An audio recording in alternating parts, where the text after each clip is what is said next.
நபிகள்லாம் சொல்லிருக்காரு, கடன் வாங்காதரா, அவமானம் வாசல்லே படுத்து கிடக்குமா, வாசப்படி படுத்து கிடக்குமா, டக்குன்னு வீட்டுக்குள்ள வந்துருமா அவமானம். ஒரு டாக்டர் இங்க அண்ணா நகர்ல முட்டாள், முட்டாள் தான் அவன், அவனுக்கெல்லாம் இறக்கலாம் இங்க பட முடியாது. அவன் மனைவி 2 குழந்தைகளை தூக்கமாட்டி தொங்க விட்டுருக்கான் மைக்கோ வச்சு போட்டு. நீ கடன் வாங்கினவன் அயோக்கிய பைய, ஏமாத்த நினைக்கிற, மோசடி. நீ கோர்ட்ல 50 ரூபா கட்டி கழிப்ப, எப்படி 50 ரூபா கோர்ட்டுக்கு தான் வேலையா? உங்கள்ட்ட 50 ரூபா வாங்கிட்டு உட்காந்துருக்க, கோர்ட்டு டோக்கன் போட்டு உட்காந்துருக்கா, சைக்கிள் டோக்கன், பைக் டோக்கன் போட்டு உட்காந்துருக்கானா? சந்தானமும் ஆரியாவும் பணம் வாங்க இவ்வளவு அலைய விடுறான். குடும்பச்சான் திரும்பி வாங்க, நம்ம எவ்வளவு அலையணும் அப்படின்னு. டேய், உன் கூலி கிளாஸை கைட்டு முதல்ல நீ உன் பேச்சுல ஒரு விஷமத்தனம் தெரியுது அப்படின்னு சொல்லுவாருல்ல, உண்மைதானே? பாத்தியா, கடன் வாங்குறதுக்கு எவ்வளவு தூரம் நடக்க வேண்டியது இருக்குன்னு. விடுறா மச்சான், கடனை திரும்ப வாங்குறதுக்கு அவன் நடைய நடப்பான்ல. கந்து வட்டி தப்பு, நான் இல்லைன்னா அதெல்லாம் ரைட்டா எல்லாம் பேசவே இல்லை. வட்டியே தப்புங்க. பேங்க் நம்மள்ட்ட வட்டி கொடுக்குது, அது சரியா? உன் முட்டு பணம் RBI பணம் இந்த இருக்குது, இவ்வளவு பணம் இருக்குது, இந்த பணத்தை என்கிட்ட கொடுக்குறேன், நான் ஒரு பொருள் வாங்குறேன், அது ஒழுங்கா வாங்கி வேண்டியது இல்லைன்னா அவனுக்கு திருப்பி வட்டி கொடுக்க வேண்டியிருக்கு.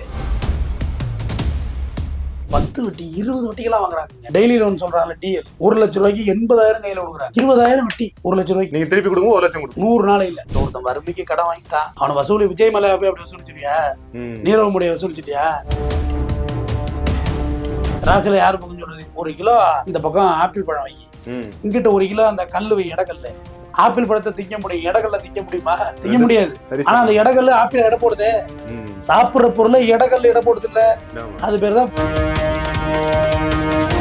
பிசினஸ் பண்றோம்னு சொல்லிட்டு பந்தாவா கடையே வச்சு காட்டுறாங்க. அதே மாதிரி காட்டி 10 பேர்ட்ட வாங்கிறான். நான் பார்த்துட்டு தான் இருக்கேன். நான் கூடதுலையோ 2 வட்டிக்கு வாங்குறான்ல, அவன் திருப்பி கொடுப்பான். 3 வட்டிக்கு வாங்குறான்ல, 1 லட்சம் ரூபாய்க்கு மாசம் 1000 ரூபா அவன் கொடுத்துருவான். 4 வட்டி வரைக்கும் கொடுத்துருவான். அதுக்கு மேல போனா நீ அவன்கிட்ட வாங்க முடியாது, கொடுக்க மாட்டான். கள்ள நோட்டு மாத்துவாங்கல்ல, ஃபர்ஸ்ட் ரவுண்டு 1 லட்சம் ரூபாய்க்கு 2 லட்சம் ரூபா கொடுத்துருவான். நீ ஜாலியா வந்துருவான். அடுத்த ஒரு பெரிய பார்ட்டி வந்திருக்கு, 10க்கு 10 லட்ச ரூபா வாங்கிட்டு வரலாம், எஸ்கேப் ஆயிடுவான். அவ்வளவுதான்.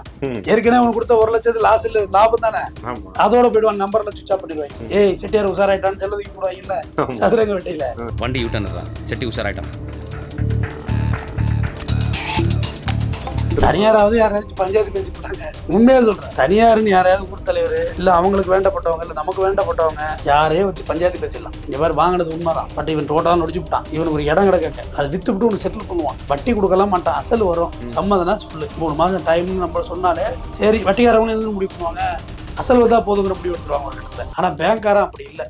நீ எந்த கொலாட்டரில் வாங்கினியோ அதை உன் குறவலையை உருவாகவும் விட மாட்டான். இவங்களை விட அவங்க மோசமானவங்க. இது பேர் ஒரு ஆயா, நான் அந்த ஐயா வாங்கினேன் அப்பையா சொன்னீங்களே சாரு அப்படி கை தெரிச்சு ஓடுனாங்கல்ல. இந்த வீடியோ பயங்கர வைரல் ஆச்சு.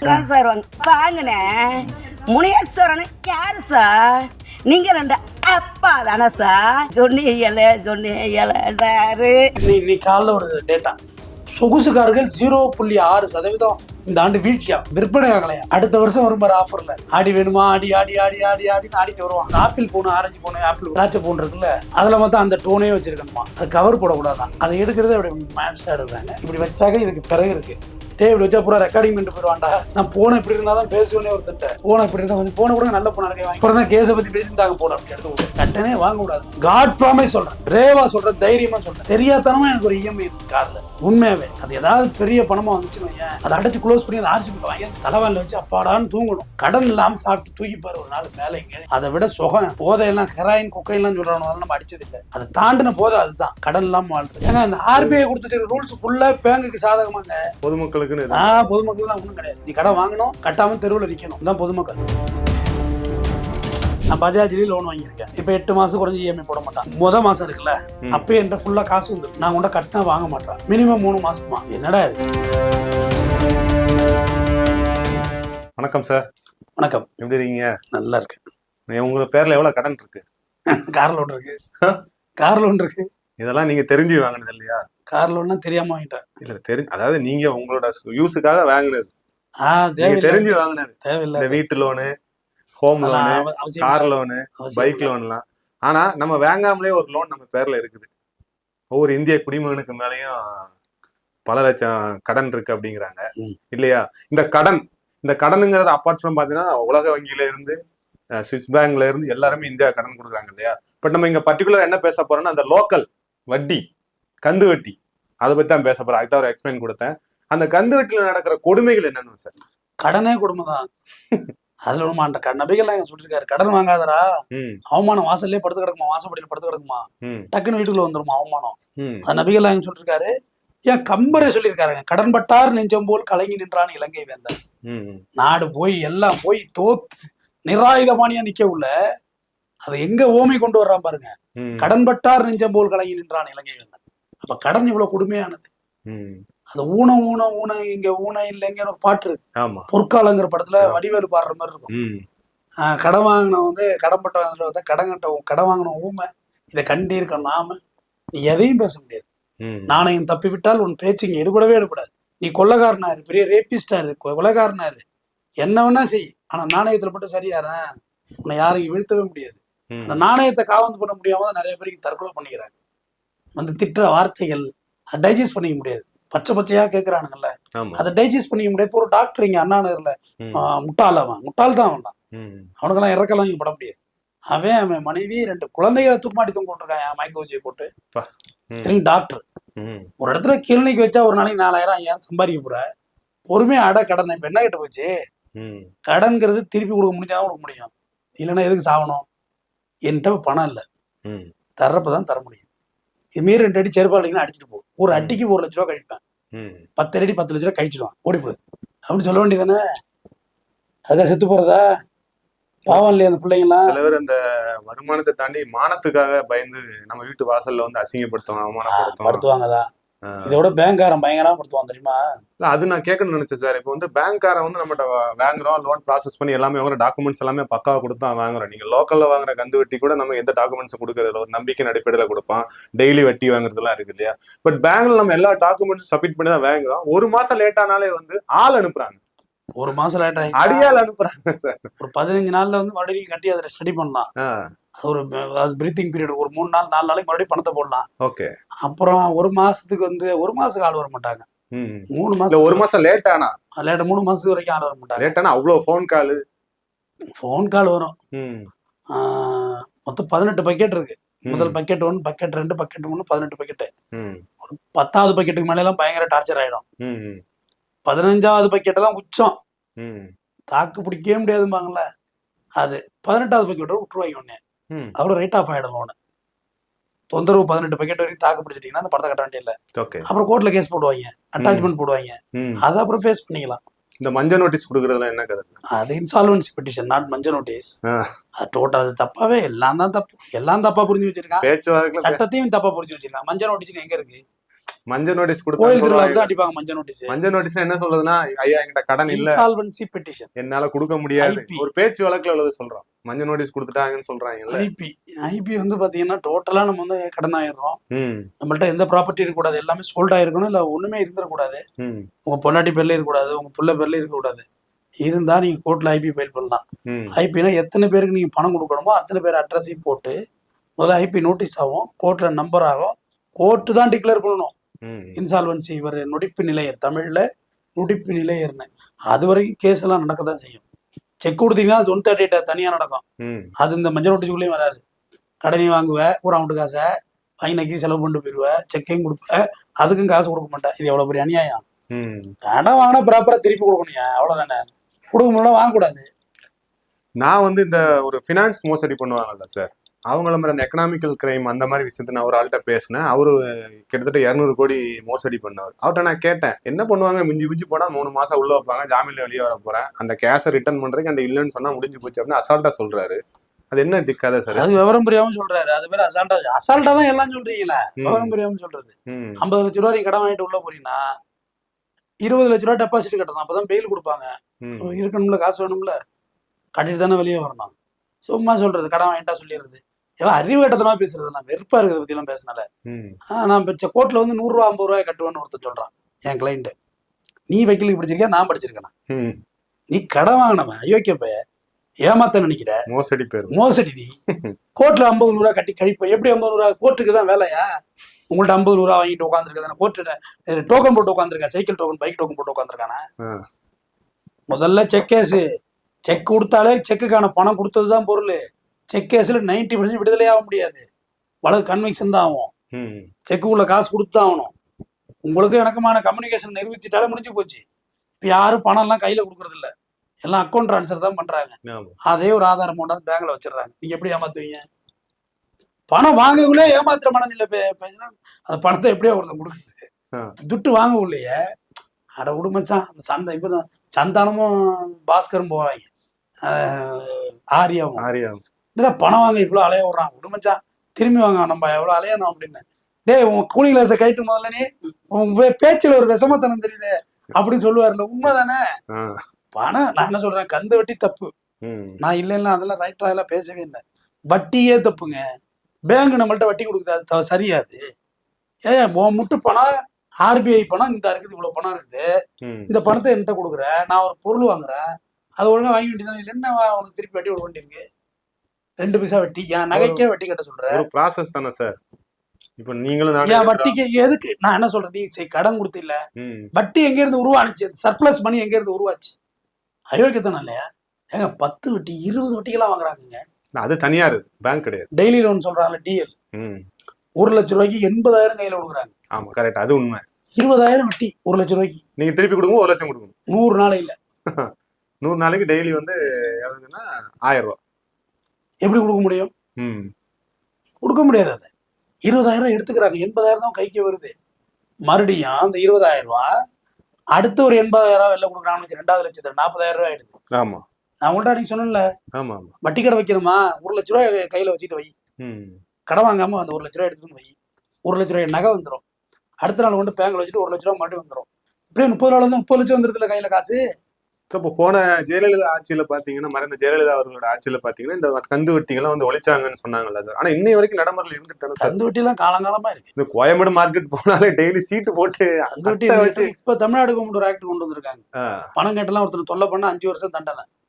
இப்ப இந்த டிஎம்கே பீரியட்ல கொண்டு அது அவங்க வசதியா தானே சார் போகும். பணம் வாங்கினா கொடுக்க மாட்டான், சேசல்ல போய் உட்காந்துருவான். அதான் கேக்குறேன். அது வசூலிக்கிறதுன்னு ஒரு முறை இருக்குது பேருமா, அதையும் சொல்லக்கூடாது. ஒருத்தன் வறுமைக்கு கடன் வாங்கிட்டான், அவனை வசூலி விஜய் மலை போய் அப்படி வசூலிச்சிட்டியா, நீரவ் மோடியை வசூலிச்சிட்டியா? இல்லாத பட்டம் வாங்குறது தான். இதை இன்னைக்கு ஒரு 1000 ரூபாய் வாங்கி ஒரு பழக்கடை வச்சு அந்த பழத்தை சம்பாரிச்சு அதுக்கு திருப்பி கட்டணும்னு நினைப்பான். திடீர்னு மழை புடிக்கிட்டு அடிக்கும், ஒருத்தனும் தள்ளுவண்டி கடை பக்கம் வரமாட்டான். இது யார் பக்கம் நம்ம நியாயத்தை பேச முடியும் சார்? கடன் கொடுத்தவன் மேலேயும் தப்பு, கடன் தராசு. அதான் தராசு. தராசுல யாரு பக்கம் சொல்றது? 1 கிலோ இந்த பக்கம் ஆப்பிள் பழம் வை, இங்கிட்ட 1 கிலோ அந்த கல்லு வை, இடக்கல்ல. ஆப்பிள் பழத்தை திங்க முடியும், இடக்கல்ல திங்க முடியுமா? திங்க முடியாது. ஆனா அந்த இடக்கல்ல ஆப்பிள் எடை போடுதே, சாப்பிடுற பொருளை இடக்கல்ல எடை போடுது இல்ல, அது பேர் தான் வாணியம், வணிகம். அதுல வந்து நீங்க சம்மதிச்சுதான் வாங்குறீங்க, பணத்தை கொடுத்துதான் ஆகணும். கொடுக்க முடியலன்னா நீங்க காவல்துறை அணுகணும், கோர்ட்டுக்கு போகணும். அதுதான் வழி சார். சட்டத்திற்கு விரோதமான அந்த வட்டி தொழிலுங்கிறது சட்டத்திற்கு விரோதமான தெரியுங்களா சார்? அதை எப்படி சார் அவ்வளவு தைரியமா பண்றாங்கன்னு ஒரு கேள்வி வருது. இப்ப நீங்க கஞ்சா வச்சிருந்தா போலீஸ் பிடிக்குன்னு தெரியும், அதை என்ன பண்றாங்க, யாருக்கும் தெரியாம தான் வைக்கிறாங்க. நீங்க ஒரு சின்ன ஒரு பெட்டி கடைக்கு போனா கூட அந்த போயில இருக்குல்ல, கணேஷ் போயிலம்மா, அதெல்லாம் மறைச்சு வச்சு விற்கிறாங்க. இப்ப விற்கிறாங்கன்னு தெரியல. பட் இந்த வட்டிங்கிறது எல்லாருக்கும் தெரியுற மாதிரி தான் ஓப்பனா தான் பண்ணிக்கிட்டு இருக்காங்களே சார். வட்டிக்கு விடுறதெல்லாம் ஒரு ஃபேஷனா போச்சு. எல்லாரும் தான் வட்டிக்கு விடுறாங்க, எல்லாரும் வட்டிக்கு விடுறாங்க, நடந்துகிட்டு தான் இருக்கு. ஆனா அது ஸ்மூத்தா போற வரையும் ஸ்மூத்தா இருக்கும். யாராவது இந்த டாக்டர் மாதிரி தொங்கிட்டான்னு வச்சுங்க, லெட்டர் எழுதி வச்சுட்டு. ஆனா பட் அவங்களுக்கு பிரச்சனை இருக்குல்ல, அப்புறம் அவங்க போயிடுவாங்க உள்ள. இப்போ முடிஞ்சு போச்சு. நிறைய இடத்துல பாக்குறேன், ட்ராப் பண்றது, ஆளுகள் அடிச்சு மிரட்டுறது, பொருள் அல்றதெல்லாம் நடக்குது வட்டி தொழில. அந்த அளவுக்கு எல்லாம் போக கூடாது. எப்படியோ பணத்தை வாங்குறது தான் பார்க்கணும், பணத்தை வாங்குறது தான் பார்க்கணும். இப்ப வந்து இந்த வட்டி கொடுக்கறது வந்து எந்த அளவீடுல கொடுக்குறாங்க சார்? அளவீடு உள்ள ஆபீஸ் செட்டப். இப்ப நமக்கெல்லாம் அம்மா சொல்லி தர மாட்டாங்க, அந்த பேச்சே வேண்டிய இல்ல. டீ கூட கடன் கொடுக்க மாட்டாங்க இவ்வளவு இருக்கு. பிசினஸ் பண்றோம்னு சொல்லிட்டு பந்தாவா கடையே வச்சு காட்டுறாங்க. அதே மாதிரி காட்டி 10 பேர்ட்ட வாங்கிறான். நான் பாத்துக்கிட்டு தான் இருக்கேன். நான் கூட சொல்லையோ 2 வட்டிக்கு வாங்குறான்ல அவன் திருப்பி கொடுப்பான், 3 வட்டிக்கு வாங்குறான்ல 1 லட்ச ரூபாய்க்கு மாசம் 3000 ரூபாய் அவன் கொடுத்துருவான், 4 வட்டி வரைக்கும் கொடுத்துருவான். அதுக்கு மேல போனா நீ அவன்கிட்ட வாங்க முடியாது, கொடுக்க மாட்டான். ஒரு வாட்டி கொடுப்பான். கள்ள நோட்டு மாத்துவாங்கல்ல, ஃபர்ஸ்ட் ரவுண்டு 1 லட்ச ரூபாய்க்கு 2 லட்ச ரூபா கொடுத்துருவான். நீ ஜாலியா வந்துருவேன். அடுத்து ஒரு பெரிய பார்ட்டி வந்திருக்கு, 10க்கு 10 லட்ச ரூபா வாங்கிட்டு வரலாம், எஸ்கேப் ஆயிடுவான். அவ்வளவுதான். ஏற்கனவே உனக்கு கொடுத்த 1 லட்சத்து லாபம் தானே, அதோட போயிடுவான். நம்பர்ல சுவிட்ச் ஆஃப் பண்ணிடுவாங்க. ஏய் செட்டியார் உசாராயிட்டான்னு செல்லதுக்கு போடுவாங்க இல்ல சதுரங்க வெட்டையில. இந்த கடையை காமிச்சு நீ 10 பேர்ட்ட கடை வாங்குற, இந்த கடையோட ஒரு இன்கம் டர்ன் ஓவர் என்ன? டர்ன் ஓவர்னா மொத்த இன்கமையும் முதலீடா பேசுறாங்க. அதுல வந்து வருமானம் என்னங்கிறத பார்க்கணும், நிகர லாபம். கரண்ட் பில்லு, லேபர் சம்பளம், கூட்டினவங்களுக்கு காசு, சாமிக்கு போட்ட பூக்கு போட்ட காசு, ஊதுபத்தி வரையும் கணக்கு பண்ணணும், ஒரு குச்சி வரையும் கணக்கு பண்ணணும். தான் பிசினஸ். தீப்பெட்டி கொளுத்தி வைக்கிறீல்ல, ஒரு குச்சி, அது ஒரு நாள் தீப்பெட்டி முடிஞ்சிருக்கும்ல, 2 ரூபா வந்துருதுல்ல. சாமி போட்டா ஒரு 100 ரூபா மாலை போடுற, எல்லாம் துடைக்கிறதுல இருந்து எடுக்கிறதுல இருந்து பேப்பர்ல இருந்து எல்லாத்தையும் டேலி பண்ணி எல்லாம் கேட்பான். வக்கீலுக்கு என்ன இவ்வளவு காசு அப்படின்னு கேட்பான்.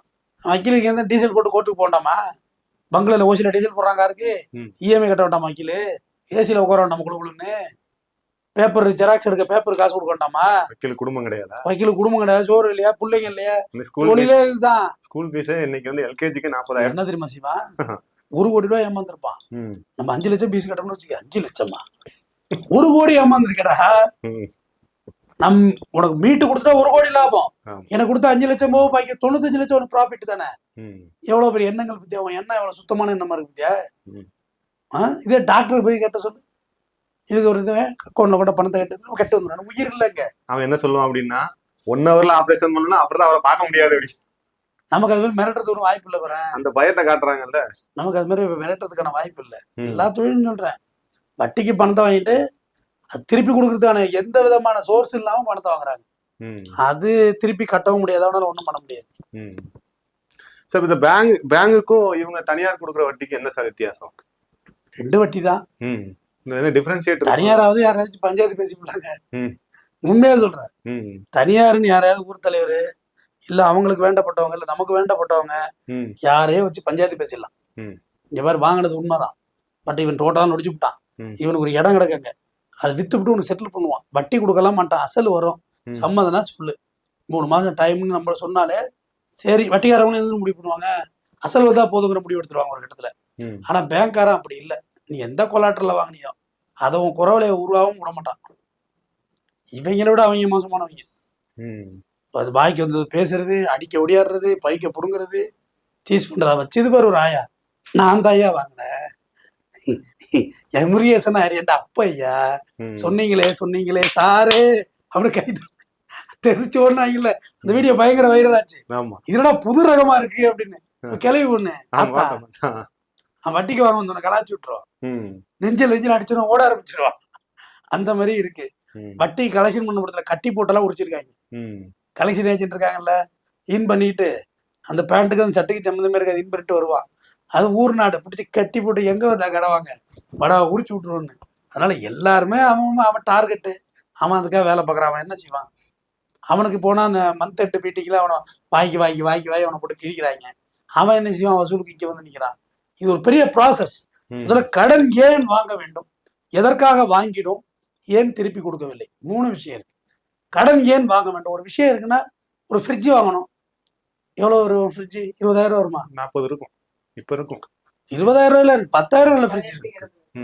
அப்ப 18,000 ஃப்ரிட்ஜ் வாங்குறதுக்கு மாசம் இஎம்ஐ 2,000 ரூபாய், எண்ணி 2 16, 9 மாசத்துல மாசம் 2,000 ரூபாய் சேர்த்தா ஒரு ஃப்ரிட்ஜ் வாங்க முடியுமா இல்லையா, வட்டி இல்லாம. இன்னொன்னு தெரியுமா, நம்ம இஎம்ஐ போட்டுட்டு எந்த பொருளுக்கும் நம்ம பார்கெயின் பண்றது கிடையாது தெரியுமா.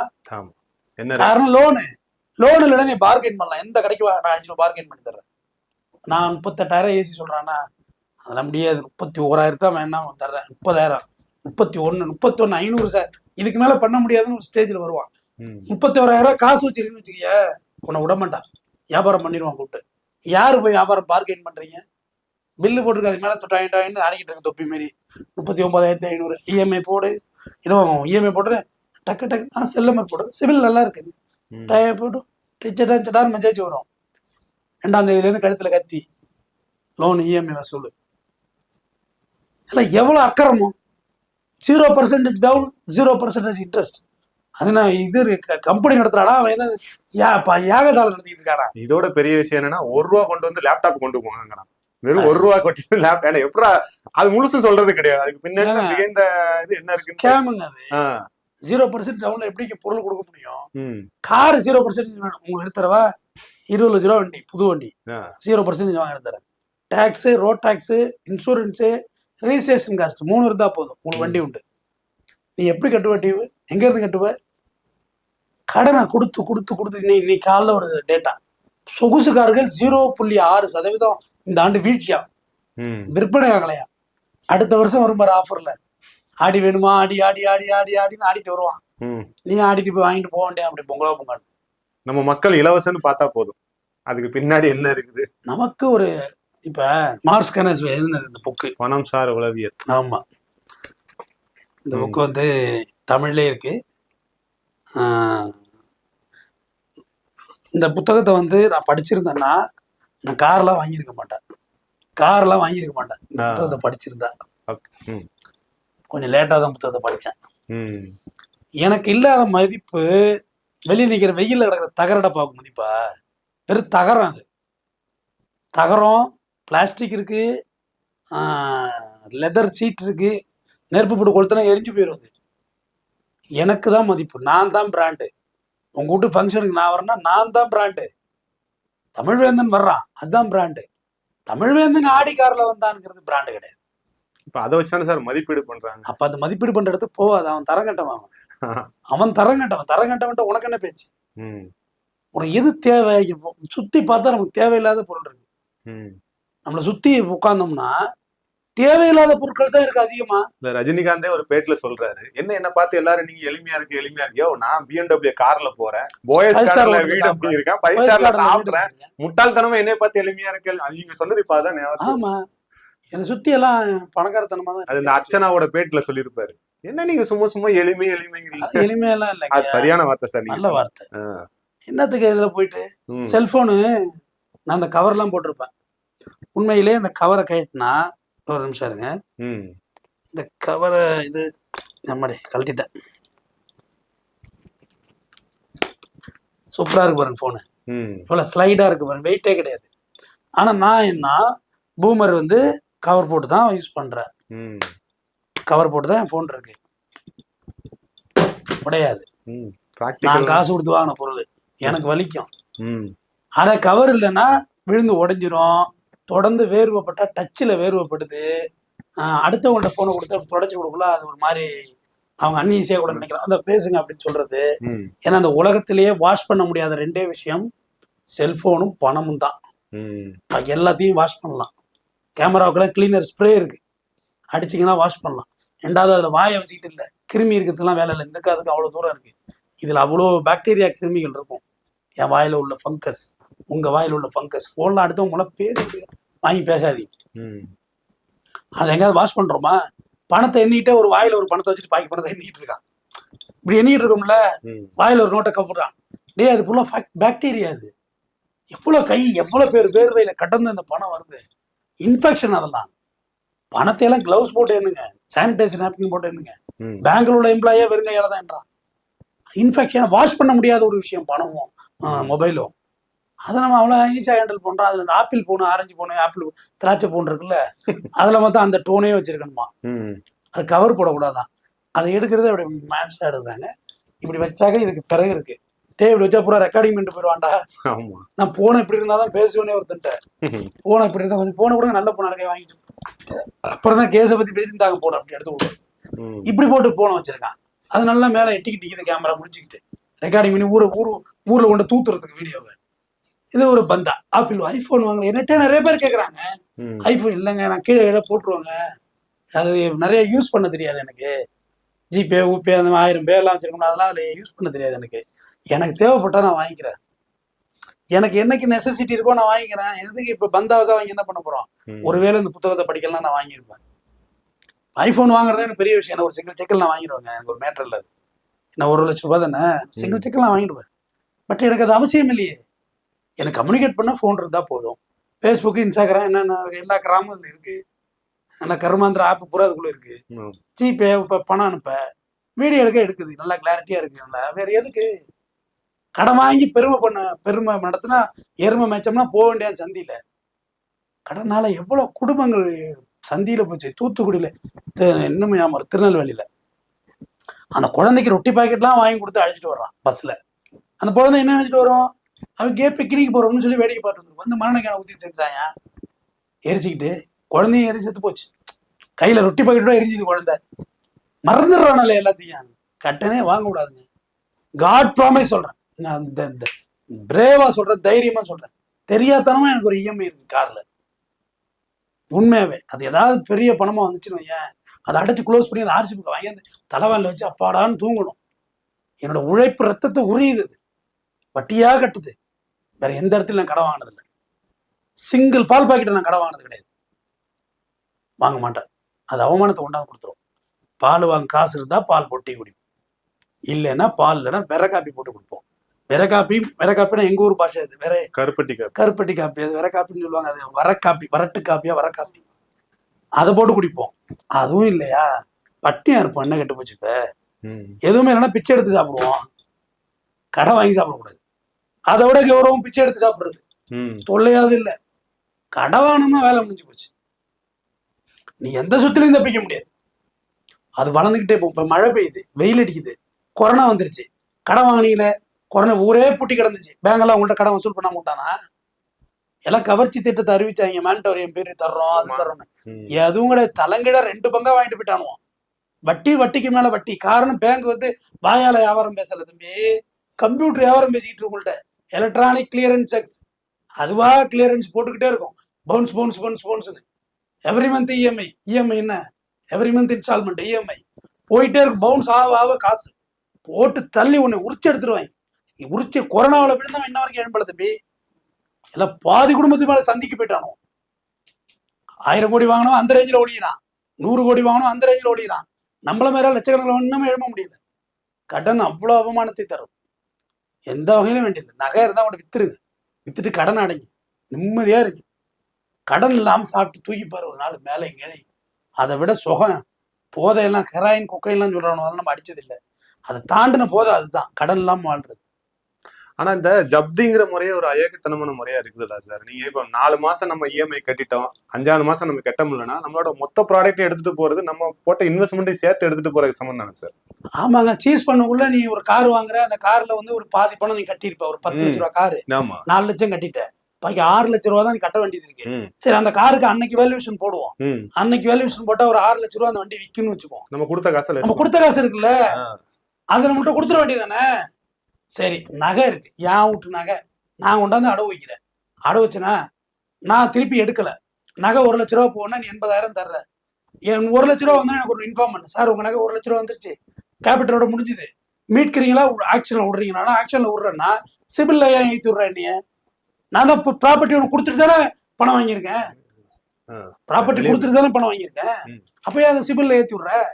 கார் லோன் மார்க்கேஜ் என்னோட ஆர்சிப்புக்கு ஒரிஜினல் நீ தானே வச்சிருக்க, ஹைப் போட்டு தானே வச்சிருக்க, ஹைப்போதேஷன் போட்டு தானே வச்சிருக்க. அப்புறம் எதுக்கு அதை சிபில்ல ஏற்றி விடுற? கார் ஆக்ஷன்ல விடு, சொச்ச காசு கூப்பிட்டு கொடுக்க வேண்டியதானே பாட்டிக்கிட்ட. இது என்ன ஆயிட போகுது? அதுக்கு சட்ட ரீதியாக எதுவும் பண்ண முடியாது சார். ஏங்க அந்த ஆர்பிஐ கொடுத்து ரூல்ஸ் ஃபுல்லா பேங்குக்கு சாதகமாங்க. பொதுமக்களுக்கு பொதுமக்கள் ஒன்றும் கிடையாது. நீ கடன் வாங்கணும், கட்டாம தெருவில் நிற்கணும், அதுதான் பொதுமக்கள். மிஸ்டர் பொதுஜனம், கடன் வாங்கு, நடு ரோட்ல நில்லு. ஆர்பிஐ என்ன கொடுத்து இப்ப நகை அடவுக்கு ஒரு ரூல் கொண்டு வந்திருக்கானோ, ரூல் ஏற்கனவே பேசணும். எவ்வளவு அக்கிரமா அக்கா போரு. எல்லாம் பேங்குக்கே சாதகமா இருக்குங்க. வச்சிருக்கான் பேங்க்ல 2 லட்சம் கோடி ரூபாய்க்கு மேல இருக்கு பணம் கொடுக்க வேண்டியது. எப்படியோ ஆர்பிஐ இந்த வருஷம் வரும்பா இருக்கும், ஜனவரி மாசம் ஆஃபர் கட்டுன்னு கட்டுவான் தலையில.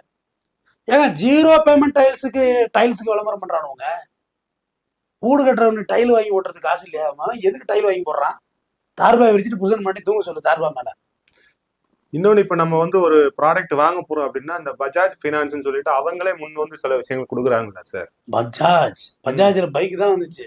ஏதோ ஒன்று விஷயம், நமக்கு நான் அன்னைக்கு ஒரு ஏசி எடுக்கலான்னு போனேன், பஜாஜ் பைனான்ஸ்ல எடுக்கிறீங்களான்னு அவன் கடைக்காரனே கேட்கான். எல்லா கடையிலும் பஜாஜ்ல அனுப்பிட்டான். அதுதான் கேட்கறேன், அது என்ன கதை சார்? இது பஜாஜுக்கும் இப்போ ஒரு விவேக்ஸோ ஒரு வசந்தன்கோ இது எல்லாத்தையும் விட சூப்பரா சொல்றேங்க. எனக்கு நான் பஜாஜ்லயும் லோன் வாங்கியிருக்கேன். இப்ப 8 மாசம் குறைஞ்சி இஎம்ஐ போட மாட்டான். மாசம் இருக்குல்ல, அப்பயே என்கிட்ட ஃபுல்லா காசு வந்துருது. நான் கொண்ட கட்டினா வாங்க மாட்டான். மினிமம் 3 மாசமா. என்னடா இது, பொண்ணு மாசமா இருக்க மாதிரி கணக்கு சொல்றீங்க. 3 மாசத்துல ஒரு ஸ்கேனு, 8 மாசத்துல ஒரு ஸ்கேனு, மினிமம் 3 மாசத்துல திருப்பி ரீபே வாங்க மாட்டான். ஃபோர் க்ளோசிங் சார்ஜ்னு ஒன்று வாங்கினான். பாத்தியா, நான் உன்கிட்ட கடை வாங்கினேன் உண்மைதான். என் கார் ஃபோர் க்ளோஸ் பண்ணா 14%, கிட்டத்தட்ட 1,40,40,000 ரூபாய் பக்கம் வருது. நான் கடன் வாங்கினது உண்மைதான். பணம் வந்துருச்சு, நான் கட்டுறேன், சந்தோஷமா வாங்கி உள்ள போட்டு கட்டியதானே. சார் என்ன சார் பிரச்சனை? இப்படி என்ன சார் பிரச்சனை? யாரும் ஸ்டாஃப் உங்கள்கிட்ட தப்பா பேசுனாங்களா? ஏன் இப்ப கடனை திருப்பி கட்டுறீங்கிற பதறான் அவன். கட்டாதீங்க சார், ஃபோர் க்ளோசிங் சார்ஜ் வருன்றான். நான் கடன்காரனாவே இருக்கணும், உனக்கு வட்டி கட்டிக்கிட்டே இருக்கட்டும், உன்னை விட்டு நான் வெளியாக கூடாது. இதை விட இந்த பிரைவேட்ல பணம் கொடுக்குறவங்க எவ்வளவு பெட்டருங்க. இப்ப நான் சொன்னது எல்லாம் பேங்கை பத்தி சொன்னேன். பிரைவேட்ல பணம் கொடுக்குறாங்கல்ல வட்டிக்கு, அவன் எவ்வளவு பெட்டர்னு. ஆனா அவன் டெய்லி வெட்டில் டார்ச்சர் பண்ணுவான். பஞ்சாயத்தாவது பேசிடலாங்க. அது வேணா ஓகே. இங்க வாங்க, என்னென்ன நம்ம யாருக்குள்ள யார், அவர் நம்ம சுத்தக்காரர் ஒரு வகையில என்ன நான் பணம் கொடுத்துருக்கேன், இவ்வளவு வட்டி கொடுத்துருக்கேன், என்ன சும்மா இயலாதவன்ட்ட போய் தட்டை போட்டுட்டு இருக்கேன், தப்புன்னு அதெல்லாம் அப்படின்னு சொல்லி, சரி இவ்வளோ வர வேண்டியது இருக்கு, இந்த வர வேண்டிய காசுக்கு இது செட்டில் பண்றான், இல்லை அவங்களுக்கு இடம் கிடக்காத எழுதி கொடுத்துருவான், இல்லை அவன் கார் ஒன்று இருக்காது அவங்கள்ட்ட டிஓ பண்ணி கொடுக்க சொல்றேன், பஞ்சாயத்தை முடிங்கன்னா வாங்கிட்டு போயிடுவாங்க. பேங்க்கார்ட்ட பேசவே முடியாது, பேச்சு கேடன்ல அவமானம் மட்டுமே மிஞ்சம். கடன் வாங்காதீர்கள், அவமானம் வரும். கடன் வாங்கினால் ஒரு பர்பஸ்ஃபுல்லாக வாங்குங்க. கடன் வாங்கி வீடு கட்டுறது, கடன் வாங்கி கார் வாங்குறது, கடன் வாங்கி கல்யாணம் பண்ணுறது எதுவுமே ரீபேயிங் கிடையாது. நான் சொன்ன விஷயத்துலேருந்து திரும்பாது. இதே கடன் வாங்கி ஒரு பிஸ்னஸ் பண்ணுறனா கூட அது ஏதோ ரூபா வரும், இல்லை அந்த ரூபா இல்லைன்னா ஒரு பொருள் கிடக்கும். இப்போ இந்த டோட்டலாக இந்த ஆஃபீஸ் நான் க்ளோஸ் பண்ணுறேன்னா அதில் கிட்டத்தட்ட ஒரு எத்தனை லட்ச ரூபாய்க்கு ப்ராப்பர்ட்டி, லேப்டாப்பு, கம்ப்யூட்டரு, கேமரா, அது இது, டேபிள், நொட்டு லோஸ்க்கு, பீரோ, இப்போ ஏசி, எவ்வளோ இருக்கு. இது எல்லாத்தையும் போட்டாலும் ஒரு பெரிய தொகை வரும்ல.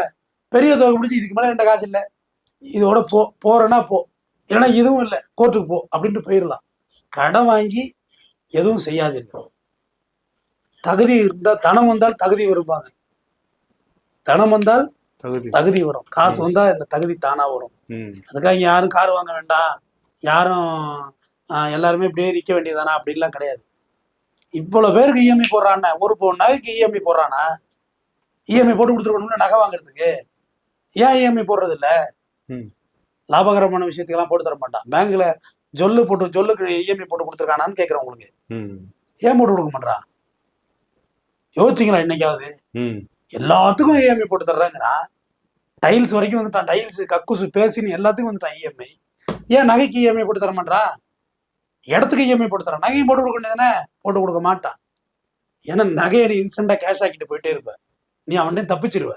நகையை வித்துட்டாவது போய் கடனை கட்டிடுவா, உன் கடனே வேண்டாம், இந்த நகையை சோல்டு பண்ற, அதில் 5000 10,000 தான் கூட குறைச்சிருக்கும். பழைய இடங்க வித்தாக்க 10,000 5000 கையில போட்டு அவன் கடனே வேண்டாம் வித்துட்டு வந்துருவான், போட்டு தர மாட்டான். நீ காலம்புற உயிரோட இருக்கணும், ஆனா எனக்கு கடன்காரனா இருக்கணும், உயிர் மட்டும் எனக்கு துடிச்சிட்டு கிடக்கணும், செத்துறவும் கூடாது, நீ பொழைச்சிக்கவும் கூடாது, நல்லாவும் இருந்துடக்கூடாது. இதுதான் கடனுடைய நோக்கம். கடன் வாங்காதீர்கள், எந்த சூழ்நிலையும் கடன் நம்மளை பாதாளத்திலும் செல்லும். வள்ளுவனுடைய முடிக்கிறேன், அளவறிந்து வாழாதன் வார்த்தை ஞானத்திலும் மானக்கெடும். கால்குலேட் பண்ணி உன் லைஃபை வாழ தெரியலன்னா நீ ஞானத்திலும் மானக்கெடும், மானம் போய் தான் நிற்கும். நன்றி. நன்றி, வணக்கம் சார்.